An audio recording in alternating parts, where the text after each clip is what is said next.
from the Newsmax studio in New York City, here is Steve Malzberg.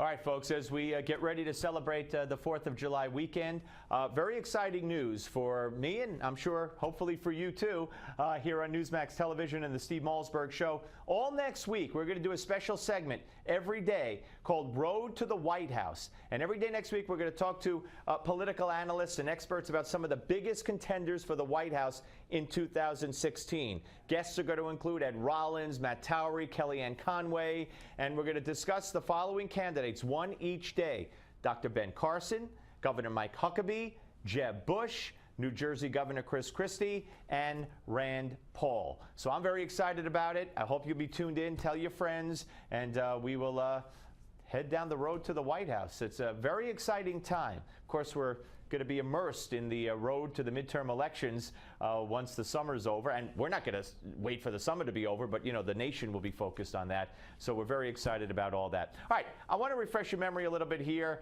before we let you hear some of Howard Dean's nonsense. Listen to what Barack Obama said the other day. And they criticized me for this.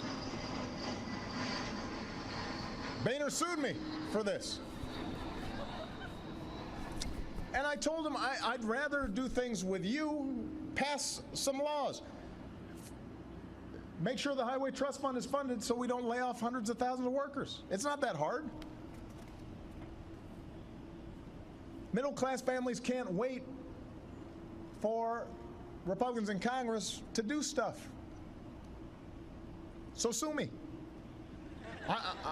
As long as they're doing nothing, I'm not going to apologize for trying to do something. All right, so this leads to MSNBC Alex Wagner with Howard Dean, and Alex Wagner asks this.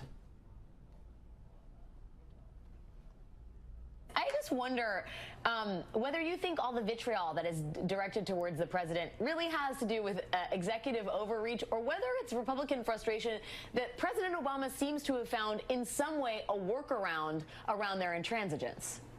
Okay, well, she just teed up a softball to Howard Dean, did she not? Look, that's a president who is out of touch, you know, really shows no interest in being president, and, you know, so sue me. I mean, what president talks like that? Really? And here's Howard Dean. I just think the Republican Congress is incompetent. They're incompetent, and they're untrustworthy. We're paying them. They're doing nothing. They might as well just go home. And you know, they did do something, excuse me. Yesterday, the Ethics Committee decided to make it easier to hide the money, taxpayers' money you spend when you take a congressional trip. These guys need to go, and I think they're going to get their butts kicked in November. People are sick of this. They're going to get their butts kicked in November? And by the way, it's the Senate that has over 200 bills passed by the House and hasn't brought one of those bills to the floor for a vote in the Senate. The House is doing their job. The House is working. The House is passing bills. The Senate won't bring them up. More from Dean. You know, they may like and they may not like Barack Obama. There hasn't been a debate about. All right. I'm not sure where Howard Dean went, ladies and gentlemen. I can assure you he did not go in that cut. But he was good. Actually, what he was going to say, and I think I have the verbatim here. He says they're paying them to do nothing. He actually says they're un-American. No, let's see. Well, he does. He calls the Republicans in Congress, if my memory serves me correct, and I did see these cuts earlier today, calls them un-American. I mean, come on. I mean, you know, what are you, Harry Reid, talking about the Koch brothers? I mean, this kind of rhetoric is all they have. It's vicious, it's mean, it's frustration, it's fright, because they know they're going to get their butts kicked in November. All right, folks, we're coming back with more of the Steve Malzberg Show. But first, and you've got to love this segment. I know I look forward to this segment every day. This hour's American Moment takes a look at President Ronald Reagan's Strategic Defense Initiative, SDI.